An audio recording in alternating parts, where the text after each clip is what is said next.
Oke, salam dan salam sejahtera. Dan saya percaya rakyat Malaysia sedang menanti-nantikan kes yang melibatkan Datin Seri Rosmah Mansor, yang mana melibatkan kes rasuah berhubung dengan projek solar yang bernilai RM1.25 bilion untuk 369 sekolah di luar bandar Sarawak. Dan yang mana kes ini kita tahu Datin Seri Rosmah Mansor 2 hari yang lalu cuba memfailkan permohonan agar hakim perbicaraan iaitu Muhammad Zaini Mazlan menarik diri daripada mendengar kes ini. Dan hari ini Mahkamah Tinggi Kuala Lumpur dijangka mengendalikan permohonan ini terlebih dahulu sebelum memutuskan untuk menyampaikan keputusan ketiga pertuduhan rasuah terhadap Datin Seri Rosmah Mansor. Dan proceeding bersambung, dan apa yang kita lihat di sini, pendengaran permohonan agar hakim perbicaraan Muhammad Zaini Mazlan digugurkan disambung semula. Ia ditangguhkan sebentar bagi membolehkan peguam menyediakan hujah terhadap balasan yang difailkan oleh pendakwaan untuk permohonan itu ditolak. Dan Hakim Muhammad Zaini berkata, mahkamah hari ini sedia mendengar permohonan agar dia tidak mendengar kes itu. Dan Hakim juga berkata membayangkan dia tidak cenderung untuk menangguh keputusan kes ini yang dijadualkan hari ini. Katanya dia sendiri menghabiskan kebanyakan waktu masa bercuti Hari Merdeka semalam untuk membaca permohonan yang difailkan pembelaan. Dia mengambil maklum yang peguam telah memfailkan perakuan segera agar permohonan pengguguran hakim didengar secepat mungkin. Justru itu menetapkan yang permohonan itu didengar hari ini. Jadi permohonan yang Datin Seri Rosmah mahu ni diteruskan dan didengarkan oleh hari ini. Apa-apa pun katanya, anda telah memfailkan perakuan segera, anda sepatutnya sedia. Anda kata ada keperluan untuk failkan balasan. Saya sudah baca keseluruhan pengguguran hakim dan dokumen berkaitan. Ini kata Hakim Zaini ya. Dan katanya permohonan pengguguran itu bersandarkan pada pendakwaan, sesuatu yang sepatutnya di dalam pengetahuan dan didakwa ditulis oleh pihak ketiga. Zaini bagaimanapun membenarkan prosiding ditangguhkan setelah setengah jam bagi membolehkan peguam menyediakan hujah balas terhadap afidavit pihak pendakwaan. Dan di sini DPP Gopar Sriram menyuarakan bantahan terhadap permohonan peguam agar keputusan kes rasuah Rosmah Mansor yang dijadualkan diberikan hari ini ditangguh. Sriram menyifatkan permohonan agar hakim bicara Muhammad Zaini Mazlan menarik diri dibuat tanpa merit dan bersifat spekulasi. Dia berkata kebocoran dokumen yang didakwa draft penghakiman sebelum ini sebenarnya bukanlah penghakiman. Sebaliknya ia adalah tulisan penyelidikan yang memandang dan pandangan yang disediakan oleh unit penyelidikan di Mahkamah Tinggi Kuala Lumpur.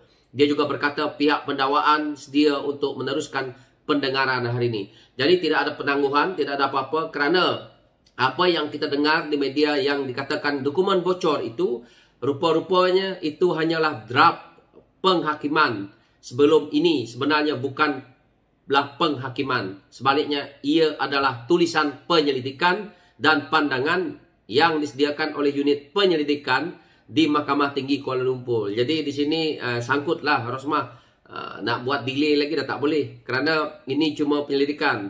Jadi alasan-alasan yang cuba diberikan sudah pun dijawab. Dan kita tahu bahawa permohonan hakim tarik diri didengar. Mahkamah mula mendengar permohonan Rosmah agar Hakim Muhammad Zaini Mazlan menarik diri daripada mendengar kes rasuah terhadapnya. Peguam Jagit Singh memulakan pengujahan lisan bagi permohonan ini. Dan kita tahu Hakim Muhammad Zaini masuk ke mahkamah dan pembicaraan memula Rosmah tiba di mahkamah. Dan di sini juga kita lihat apakah keputusan mahkamah yang mana kes ini melibatkan pertuduhan melibatkan rasuah, yang mana RM187.5 juta dan dua pertuduhan menerima rasuah berjumlah RM6.5 juta daripada bekas pengarah urusan Jepak Holding Saidi, Abang Samsudin, menerusi bekas pegawai khasnya Rizal Mansor. Wang tersebut didakwa sebagai upah membantu Jepak Holding mendapatkan projek bersepadu sistem solar fotovoltaik PV hybrid serta penyelenggaraan dan operasi genset dan diesel bagi 369 sekolah di luar bandar Sarawak bernilai RM1.25 bilion daripada Kementerian Pendidikan ke PM secara rundingan terus. Dan pada mula keputusan dibuat pada 7 Julai namun ditangguh ke hari ini. Dan pada 15 November 2018, Rosmah mengaku tidak bersalah dan meminta pembicaraan atas satu pertuduhan meminta rasuah RM187.5 juta dan satu pertuduhan menerima rasuah RM1.5 juta. Dan pada 10 April 2009, dia sekali lagi dibawa ke mahkamah atas satu pertuduhan menerima rasuah berjumlah 5 juta. Dia pada mulanya didakwa di Mahkamah Seksyen Kuala Lumpur sebelum 3 pertuduhan itu dipindahkan ke Mahkamah Tinggi Kuala Lumpur. Dan akhirnya sebelum 3 pertuduhan dipindahkan ke Mahkamah Tinggi dibicarakan secara bersama. Dan pada 18 Februari 2000 tahun ini, Mahkamah Tinggi mengarahkan Rosmah untuk membela diri selepas pihak pendakwaan berjaya membuktikan kes frame facie terhadapnya. Seramai 23 saksi telah dipanggil pendakwaan dengan Rizal dan bekas Menteri Pendidikan Mahzir Khalid menjadi saksi utama. Terdahulu Rizal dalam keterangannya berkata dia membawa wang tunai berjumlah RM5 juta dalam beg dan bawa ke Sri Perdana kediaman rasmi Perdana Menteri di Putrajaya. Wang itu didakwa diberi oleh Saidi pada tahun 2016. Dan mahkamah juga memberitahu Mahzir mengeluarkan arahan untuk meminta surat perjanjian JPAC Holding. Bahagian yang dipinda adalah perkara 11 menyatakan kerajaan ada hak untuk membatal kontrak itu bila-bila masa. Peguam Rosmah dalam ujarannya antara lain berkata saksi pendakwaan membuat konspirasi terhadap Rosmah. Dan jika kes ini disabitkan bersalah, maka hukuman penjara sehingga 20 tahun dan denda sehingga 5 kali nilai suapan.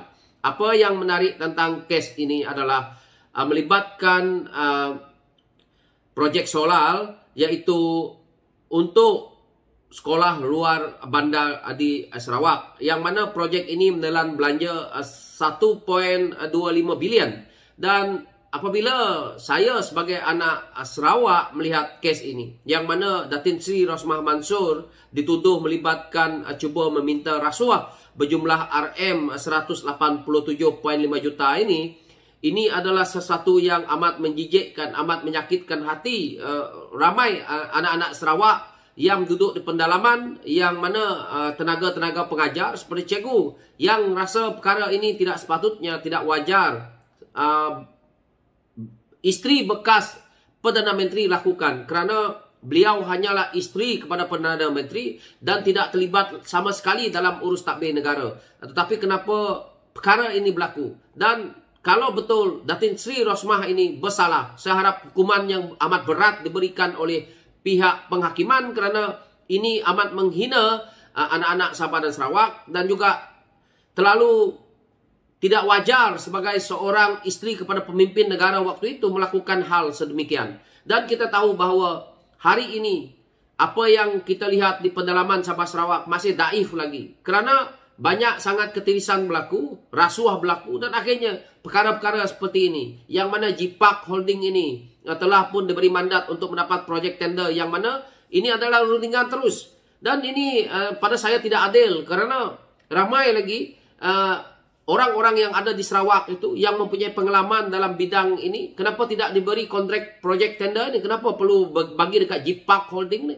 Jadi ini satu persoalan yang besar pada saya sebagai anak Sarawak, yang perlu saya perjelaskan kepada keseluruhan rakyat Sarawak agar mereka memahami dan agar tidak berlaku perkara-perkara ini di waktu akan datang. Dan kita rakyat harus sentiasa peka dengan perkara-perkara rasuah ini agar tidak menyebabkan kita dan pemimpin-pemimpin kita, supaya kita ke arah yang lebih berjaya, lebih membangun daripada rasuah ini. Segala urusan-urusan dalam negara rosak kerana keborosan dan ketirisan ini tadi, akhirnya membawa bencana besar, iaitu pembangunan menjadi lambat, pendidikan menjadi lembab. So itu pencerahan saya. Sekian, terima kasih.